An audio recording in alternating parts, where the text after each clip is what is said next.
कि नया तकिया बिछवना कि नया डिंडों के डोली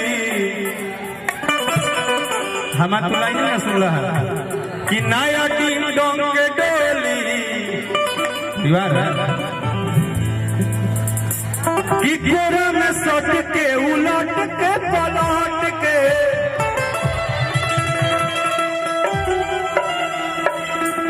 एक सेकंड धन्यवाद आप लोग ऐसे हम करते नहीं जे भी ये गाना के आज हिट कहता सुपर हिट कहता डुपर हिट कहता वो पूरा भोजपुरी श्रोता समाज के हम आज मंच के द्वारा पैर छू के प्रणाम करते नहीं।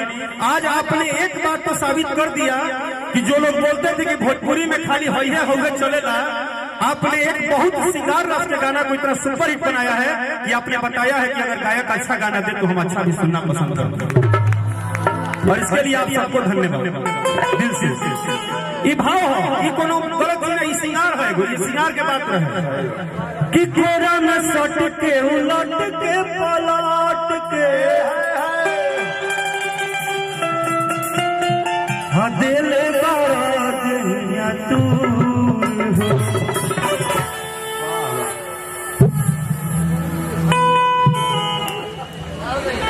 हम अपन जहिया पूरा टाइम गावत ये गाना आज हम अपनी हीरोइन बुला रहे हैं। आइए मेरी हीरोइन अच्छा वाले क्या हो? अरे मजा का ये जो डांस कर रहा तो कोई नहीं करेगा। देखिए यार तो क्वालिटी जानो यह तो छोटे बाबा है, हम लोग काहे प्यार करते हैं, यही तो है। हम सीधा दिया बढ़िया, हाँ हुक्म सीधा भाव देखिए। अरे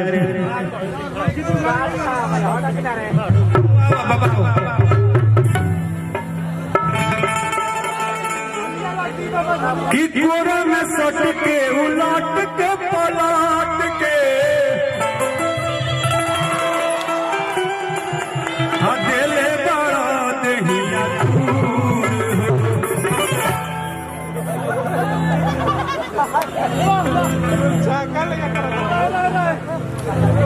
कि बिजली के तार में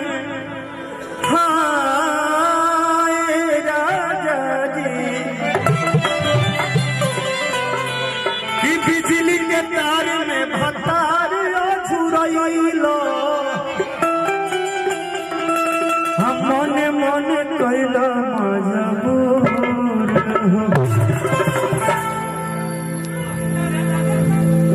कि ऐसे जन सकती कि कोरा होती कि टूटेला बदन पोरे राजा तनी जाने न बहरिया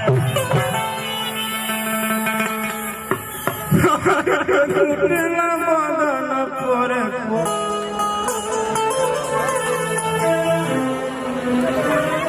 हम मान लगे कोनो फॉर्मेलिटी वाला बात तो हम तो ठीक ना लगी, सही बात ठीक ना।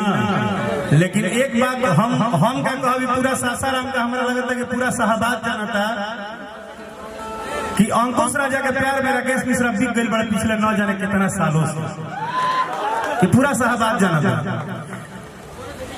ट्रेंडिंग स्टार, ब्रांडिंग स्टार, जर्नेंडिंग स्टार, कथुर स्टार आई है, केहू आई जाए सब हो सकला अपन अपन बात कही।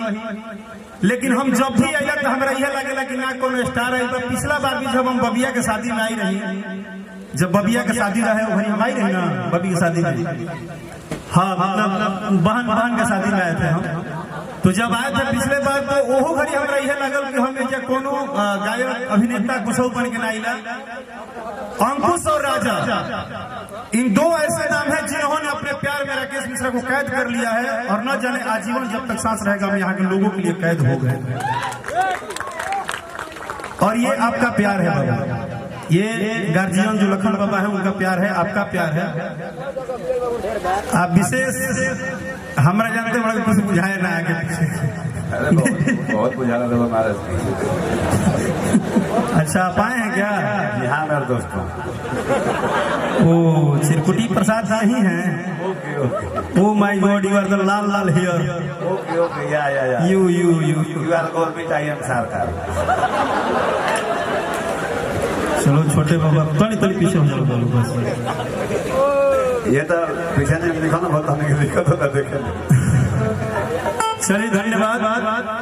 सबसे पहले यह धरती आकाश सृष्टि के मालिक भगवान पूरब पश्चिम दक्षिण उत्तर जितना भी दिशा होला 10 दिशा से हर जगह से यह दुआ मांगतनी कि जौन आज ई लड़का के तिलक पड़ल बा, जौन ई घर में खुशहाली आ रहा बा, जौन बहू आई हैं वह घर के प्रतिष्ठा आई हैं, और ये दोनों वर और वधू के ये पूरा सृष्टि के जितना भी जगह सुन रहा हो, अगर हमने की आवाज सबके तरफ से दुआ आशीर्वाद मिले और एक घर में एक नया खुशहाली आवे, घर में एगो लक्ष्मी आवे, और हमारा घर की एगो लक्ष्मी आवत यही सबसे आज हमारे क्या कहे बहुत खुश बनी है। धन्यवाद। जब भी ऊपर माई बहन चाची बैठे बड़ी सबके प्रणाम बा, भाई आप सबके भी प्रणाम, सबके प्रणाम। एगो छोटी मोटी ताली बजा के आशीर्वाद वाली हमारा के तरफ से बहुत बहुत धन्यवाद। अच्छा खेत कहत रहे कि राजा जाई ना बहरी है, लेकिन ओकरा बादो परसों एगो आइला तब तारा नहीं था अभी दिया। हे राजा तू तो जवान हम लइका, ई वर्ल्ड वाइड कंपनी से परसों गाना रिलीज भइल बा कि बेरी बेरी छुअत रहइका।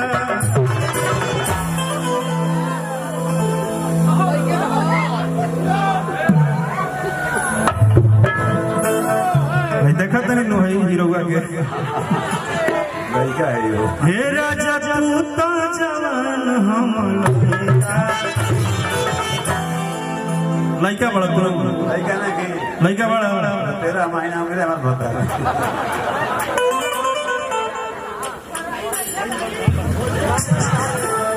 अच्छा, लेकिन ये सब हो 2 मिनट बाबा, 2 मिनट होगा, मर मजाक सब होगा।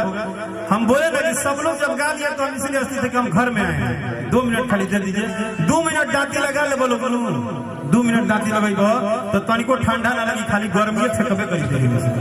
2 मिनट खाली।